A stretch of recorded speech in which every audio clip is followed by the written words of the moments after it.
if this is specifically a hate crime defined by law, but who walks into a dance hall and guns down 20 people? Also tonight, after months of stalled negotiations, a much-needed breakthrough may be on the horizon for healthcare in Canada. I can hear them crying. I can hear the patients yelling. I can hear them vomiting. They're suffering. They're suffering. And why some say an historic settlement between the federal government and hundreds of First Nations could be the start of a new era. It's recognizing that it wasn't just individuals who were harmed by residential schools and day schools. It was the actual entire community. That's later, but first, there's been another tragic shooting in the United States, this time near Los Angeles. Late last night, a gunman opened fire following Lunar New Year celebrations. At least 10 people are dead and several others injured. Robert Luna is the sheriff for Los Angeles County. It gives me a great sadness to be standing before you to report such devastating news. Never easy to do something like this because it's absolutely heartbreaking, and our thoughts, condolences, and prayers go out not only to the victims, their family, but this Monterey Park community and really the entire community, because I think we're all going to be hurting. In the last couple of hours, the hunt for the suspect has centered on a stationary white van at a parking lot in Torrance, in LA County. A SWAT team surrounded and broke into the van, believed to be connected to the shooting. We reached freelance reporter Steve Futterman in Los Angeles for more on this. Steve, what's the latest? Well, Ethel, for the last few hours, police have been surrounding this white van at a shopping center parking lot a few kilometers away from here in the city of Torrance. They believe inside that vehicle has been the suspect, this man who's been identified only as an Asian man of Asian background between 30 and 50 years old. They are fairly confident it's him. We have been led to believe that it's possible that he may have killed himself, but police are not saying much of this, if any of this, officially. The last time we heard from the sheriff, he said rhetorically, could it be our suspect? Possibly. So they know a lot more than they're telling us right now. They just don't want to say anything that they might have to backtrack on in the future. But they're fairly confident they have the suspect, and they're fairly confident that they know why this was done. Steve, walk us through the events of last night. Do we know anything about the gunman's motivation? Well, It took place during this very festive time here in Monterey Park. Monterey Park is a largely Asian American community with a large number of people who have moved here from China, from Hong Kong. And the Lunar New Year is always a big event here. I mean, thousands and thousands of people from Southern California come to Monterey Park to celebrate the Lunar New Year. And this is what was going on. The incident occurred at around just before 10:30 last night, local time, and the suspect walked into a studio which is sort of like a dance club. They teach there, but they also have dance gatherings there, and basically just opened fire. There was no warning. There was no indication that anything like this was going to occur as far as we know. As far as the motivation, authorities, again, being very careful right now, but one thing they're looking very carefully at right now is the possibility that this may have been a domestic dispute, that the gunman may have had a dispute with one or more of his victims. What has the reaction of the Asian community been to this latest incident? Well, it's not only the Asian community, it's really everyone here in the Monterey Park area. Just shock. I mean, this is what we see almost every time a mass shooting takes place in the U.S. People say, I knew these things happened, but I didn't think it would happen here. And that's what we're hearing pretty much today. And of course, coming on this very festive weekend, that's one of the biggest weekends of the year in Monterey Park. It's just shaken people, I think, beyond what you would normally expect, even with a horrible mass murder like this of 10 people. The community will survive, but this has really shaken people up, especially when they thought this was going to be a day of celebration. It's become a day of sadness and mourning. Freelance reporter Steve Futterman in Los Angeles for us tonight. Thank you. Thank you, Ethel. There are reports tonight that Russian forces are launching fresh attacks on southern Ukraine. Pressure is growing now on Germany to equip Ukraine with its Leopard tanks so it can defend itself. Our correspondent Chris Brown is with Ukrainian soldiers preparing their defenses for another round of fighting. No one knows which direction Russia's next big attack will come from, but the northern border with Belarus is one possibility. So Ukrainian soldiers have built a complex of trenches and reinforced them with sandbags and concrete. Of course we're ready. We're ready every day, every minute. This soldier, Vitaly, told us he spends 4 hours staring over the top of the trench with his assault rifle, then takes a 6-hour break and comes back for another 4 hours in the trench. The front line with Russia is almost 1,000 kilometers long, a lot of territory to defend. But Russian troops struck through Belarus before, in the early days of its invasion, before being driven back. The attack was surprising, said Dunai, the commander. We will not let them repeat that, not only here, but in the whole country. As if to further emphasize its readiness, Ukraine's military has held very public drills near the Chernobyl nuclear plant north of Kyiv, perhaps to convey the urgency to Western nations that a renewed Russian offensive is imminent. Most of the long contact line has been relatively stable, except in Bakhmut in the eastern Donbass, where the battles have been constant and bloody. But over the weekend, Russia claimed new attacks near the southern city of Zaporizhia and the capture of several villages. Ukraine disputes that, but at a humanitarian aid station, we met Nadia. Her husband remains in the Russian-occupied parts of the oblast, and he told her Russian military activity there has increased. The artillery is booming every day, every minute. For sure, it's become worse. Ukraine has been pleading for hundreds of German Leopard 2 heavy tanks for defense and to retake occupied territory. The answer at a key donor meeting Friday was still no decision, which has left many here exasperated. Kira Rudik is a Ukrainian member of parliament. How hard we should scream, how persuasive we should be so we will get what we need to win this war. Russia may have up to 150,000 recently mobilized men to throw into a new offensive. And with such a long front and so many options about where to strike, the worry is they could overwhelm Ukrainian defenses. Chris Brown, CBC News, in Zaporizhia. A possible breakthrough may soon be announced, giving provinces and territories more money for something every Canadian relies on. Healthcare in this country has been under immense strain, its shortcomings exposed during the pandemic. For months, premiers have been calling for more money, and as Marina von Stackelberg reports, it could be coming in a matter of weeks. When I come to work, I walk across the ambulance parking lot. It's packed. There's a sea of ambulances. Neil Petrie is an emergency department doctor in Halifax. I open the door, I come in. Paramedics are waiting with their patients strapped to stretchers. They stretch the entire length of the emergency department. I can hear them crying. I can hear the patients yelling. I can hear them vomiting. They're suffering. Healthcare horror stories like this one are increasingly common, from ER closures to ballooning wait lists for procedures. And patients like 67-year-old Charlene Snow and 37-year-old Allison Holthoff from Nova Scotia, who died waiting hours for care.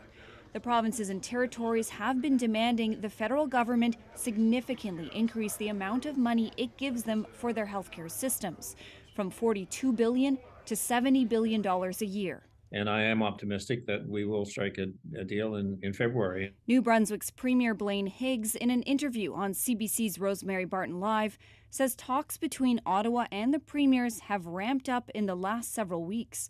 The reason? Public opinion. I would say that the public are expecting a better healthcare system in our respective provinces. For months, the premiers and the federal government have exchanged barbs. What has held up negotiations? Ottawa will only send more money if provinces use it for specific goals, like reducing operation backlogs and improving primary care and mental health care, and share their healthcare data. Some provinces, like Ontario and Quebec, had pushed back, saying they wanted the money with no strings attached. Our hope is that we can come to the right agreement for Canadians to benefit a healthcare system that all of us are concerned about. Federal Minister of Intergovernmental Affairs Dominic LeBlanc says he's hopeful a deal can be worked out in time for the federal government's spring budget. Even if there's an agreement and federal support for provinces financially increases, to train a radiology technician, a nurse, a family doctor. It's not going to happen overnight. Long-term challenges for a medical system that immediately needs help.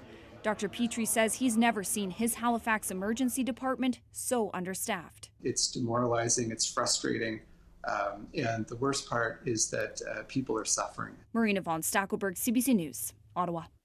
Friends and family of Canadian Armed Forces members gathered in Halifax today as they watched HMCS Fredericton set sail for a lengthy voyage. The warship is heading to the Mediterranean Sea as part of Operation Reassurance, Canada's largest international military operation. The mission is in support of NATO efforts to strengthen the safety and security in Central and Eastern Europe. Vincent Lapointe is one of the crew members. It's his first deployment with the operation. We will going on patrol, make sure that the Mediterranean Sea is safe, and I think Canada have a pretty important place in NATO, and I think like it's really important to have a country like Canada in this area right now. HMCS Fredericton will be deployed for the next 6 months with 256 members on board. Operation Reassurance began in 2014 in response to Russia's annexation of Crimea. There is more reaction tonight about the historic $2.8 billion settlement between the federal government and hundreds of First Nations. The settlement provides reparations for harms done by the residential school system, and it marks the first time Canada is compensating communities for collective harm related to the institutions. Philip Lee Shannock has more. This is the beginning of a new era in Canada for our people. Chief Shane Godfredson announced the out-of-court settlement with the Canadian government in Vancouver, 10 years after he filed the class action lawsuit on behalf of 2 BC First Nations for damages caused by the residential school system. Now it's up to us to do the work. It's up for our people to take these tools and move forward. In all, 325 First Nations joined. The money will go into an independent, not-for-profit trust. Communities will use it to address the loss of language, culture, heritage, and the wellness of members. It allows our Indigenous nations to control this process, not the Indigenous governments. We will manage and distribute the funds in a fair and objective manner. The settlement will address past wrongs, says Federal Minister of Crown Indigenous Affairs, Mark Miller. What it can do is help address the collective harm caused by Canada's past in the loss of language, the loss of culture, and the loss of heritage. Negan Sinclair teaches Indigenous Studies at the University of Manitoba. He says, unlike previous settlements with victims seeking compensation for sexual or physical abuse they suffered at residential schools, this is different. The significance of this agreement is that it's recognizing that it wasn't just individuals who were harmed by residential schools and day schools. And so this is recognizing that there were collective harms that took place. Harms that will be difficult to reverse. Lorna Wanose-Williams is with the First Peoples Cultural Foundation. The Indigenous languages of Canada exist nowhere else in the world. So much effort was spent annihilating these languages. And so we need to find, the strategies and find the ways in order to be able to recover them and revitalize them. And she says the agreement, which covers more than half of Canada's 630 First Nations communities, still leaves many people out. Philip Lee Shannock, CBC News, Toronto. Israel's ambassador to Canada says he intends to leave his post early after a new government back home. Ronan Hoffman says he's making the move due to a change in direction under Benjamin Netanyahu's administration, described by some as the farthest to the right in Israel's history.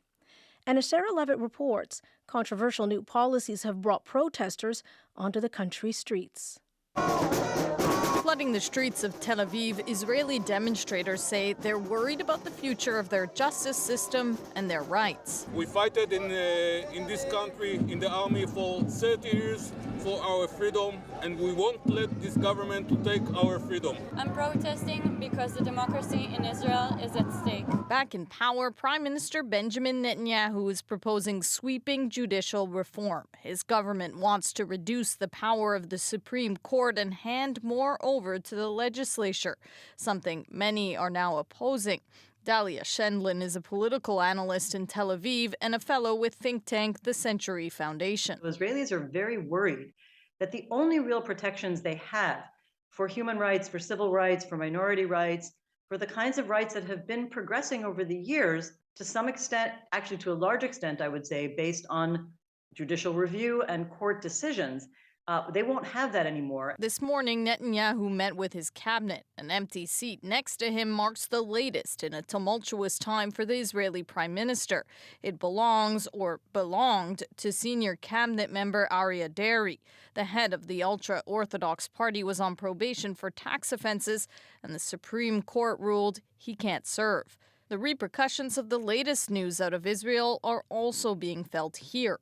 Israel's ambassador to Canada, Ronan Hoffman, says he's resigning. In a tweet, he wrote, quote, "With the transition to the new government and to different policy in Israel, my personal and professional integrity has compelled me to request to shorten my post." Hoffman follows Israel's ambassador to France, who resigned at the end of December.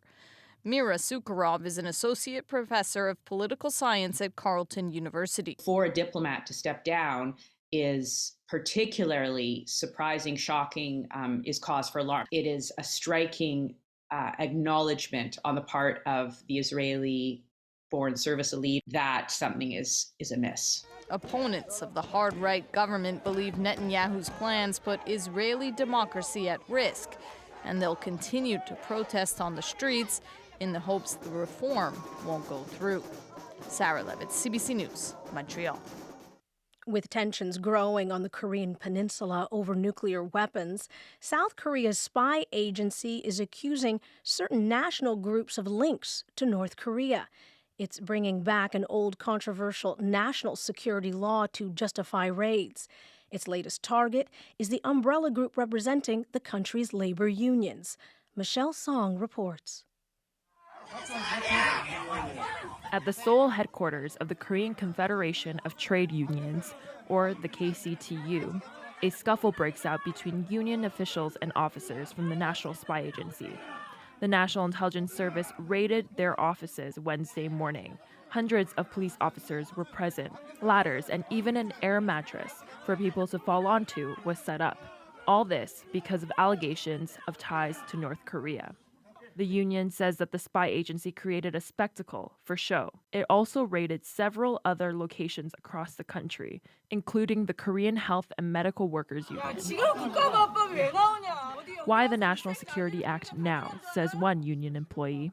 The National Security Act originated in the 1940s after Korea became divided, implemented to protect against any influence from its communist neighbors. The intelligence agency now accuses 4 union officials of violating this law, claiming they had contact with North Korean agents in Cambodia and Vietnam, but it was a meeting that happened years ago. He wants workers to be quiet. Donald Baker is a professor of Korean history at the University of British Columbia. He says this law was once used by authoritarian regimes to vilify critics. Baker feels President Yoon Suk-yeol is now abusing it. So the law is used selectively, and it's very vague and very broad. And so these labor union leaders are being attacked under a law that supposedly is designed to stop people from engaging in underground subversive activity, but it's used much more broadly to squash dissent. At a news conference, the union points to political motives by the current conservative government. 수십 년간 쌓아온 민주주의가 The democracy that we fought for decades, being violated completely by just one president is appalling, says Yang Young-soo, chairman of the KCTU. Yang accuses President Yoon of trying to divert public attention from his critics and silencing workers. Ta-sol Liu is the director of international relations at Minbyeon, an organization of lawyers in South Korea advocating for democracy. She has also been a part of ongoing litigation to remove the National Security Act. We are hoping that this does not go into any further conflicts and any further repression against the human rights defenders. CBC News attempted to reach out to the spy agency and did not receive any response before our deadline, but the agency told Agence France Presse that a compulsory investigation was necessary. Michelle Song, CBC News, Toronto. As we heard earlier, there are few details on the motive behind the attack in Monterey, California, that has left 10 people dead. Early on, there were fears this attack was connected to anti-Asian hate. As Susanna De Silva tells us, that was on the mind of some who took in the Lunar New Year parade in Vancouver's historic Chinatown. The familiar sights and sounds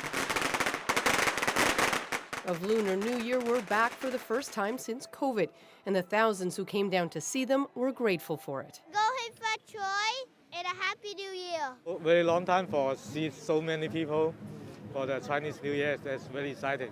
We did our own festivities, but it's not the same when we can't come out and enjoy it with everybody. Linda So and her 2 young boys, complete with snacks and noise-canceling headphones, were able to get a prime spot near the beginning of the 48th annual parade. She says she is very aware of the increase in anti-Asian hate. Statistics from Ottawa released last year showed BC had the highest rate of hate crimes in the country during the pandemic, many of them targeting people of Asian descent. That's why So feels it makes today even more important. It's not just Asians here, it's everybody coming together. So it's really great to have everybody just enjoy the event together. I mean, it does weigh on me because growing up, I was fortunate. I never had to go through that. So nowadays, I think about them when they grow up a lot. Exciting because Organizer Frank Wang says security has been stepped up this year, but he hopes the event and this year's Chinese zodiac animal will inspire good things this year. We want the rabbit can bring all the kindness and all the harmony to the community. Yeah, and also more people come back to the Chinatown. I think it's symbolizes a turning point for Chinatown and for the Chinese community, which is about time.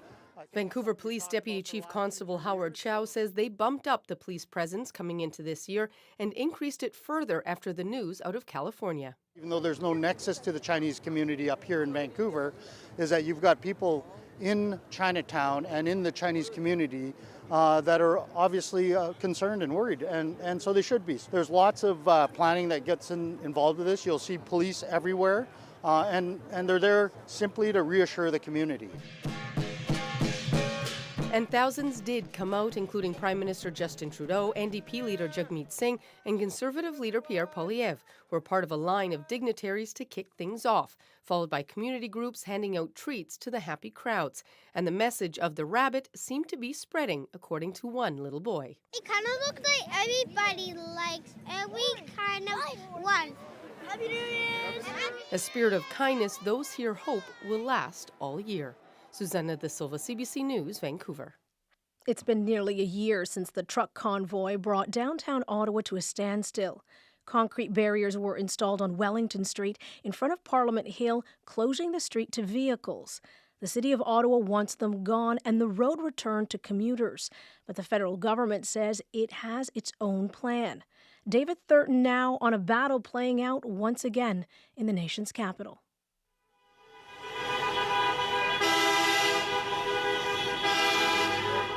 The street, taken hostage by the convoy, to some is still being held hostage, as most vehicles are still barred. Wellington is the street in front of Parliament Hill.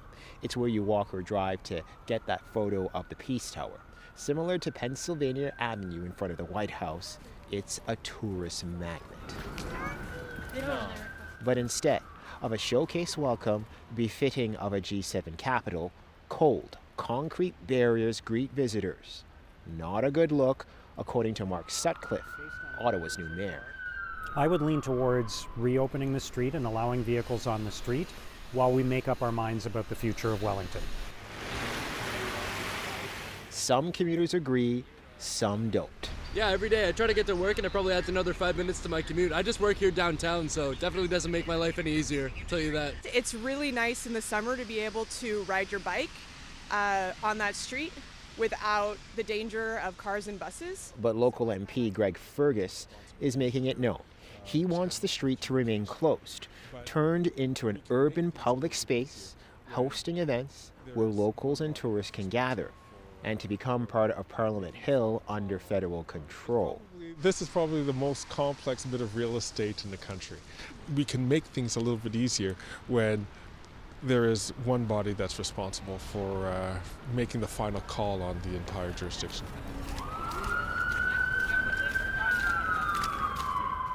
Just to give you a sense of this jurisdictional puzzle, I'm standing on a street corner in the middle of Wellington Street. Behind me is the Prime Minister's office, which is protected by the RCMP. All the way on the other side, you have Parliament, which has its own protective service. The rest of the street, that's the turf of the Ottawa Police Service. Through you, Mr. Chair. The Parliamentary Protective Service wants to have authority over a section of Wellington. At a parliamentary committee, the head of the PPS, Larry Brookson, had this to say about how it would have prepared for the arrival of the convoy. The streets would have been blocked. There would have been no vehicles permitted to come up onto Wellington Street. The fate of Wellington Street lies with the city. It closed it, so it gets to reopen it. A debate that will begin at a meeting Thursday. David Thurton, CBC News, Ottawa.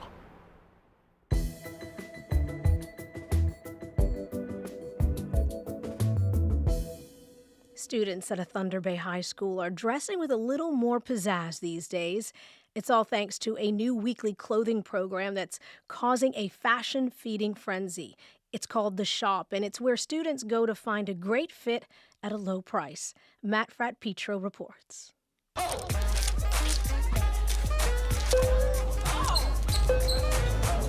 On any other day at Hammersholt High School in Thunder Bay, the sound of the lunch bell means it's time to eat.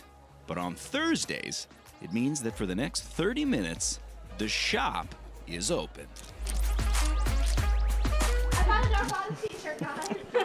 For Hammersholt students looking for a new jacket, shirt, pants, or even jewelry, it's a steal of a deal. Everything on the 10-foot clothing racks costs just $1. And today, those racks are busy. It's something that student support professional Linda Acorte says shows just how important a program like this is. Well, I kind of think it's awesome. Yeah, the kids, lots of them come and shop. Staff get a lot of stuff for other kids.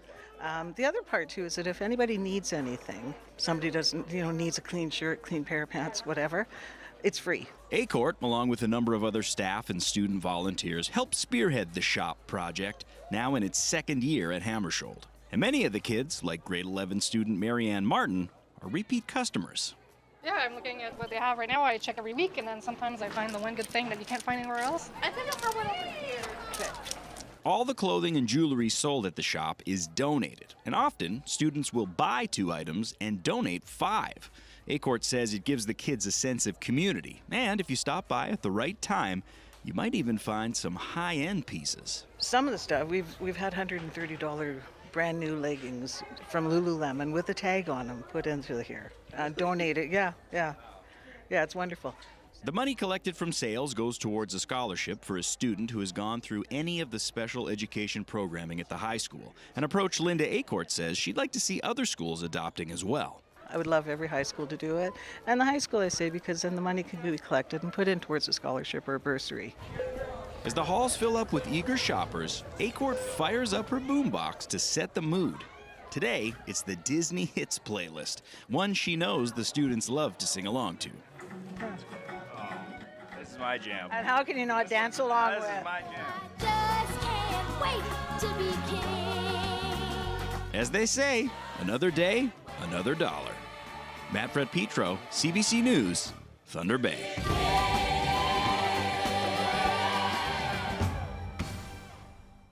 She knew that I loved her.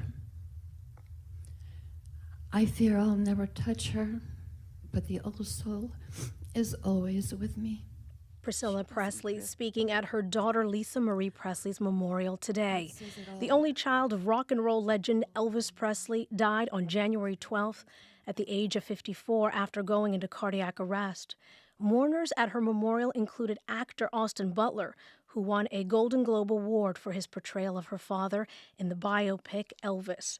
Lisa Marie is now buried in a garden near her son and father at Graceland Mansion in Memphis, Tennessee. Canadian singer-songwriter Alanis Morissette performed at today's service. We'll leave you now with a bit of that. We are a country spread for the embryonic. You've been listening to The World This Weekend. I'm Ithil Musa. Good night. I'm cold and I'm hungry.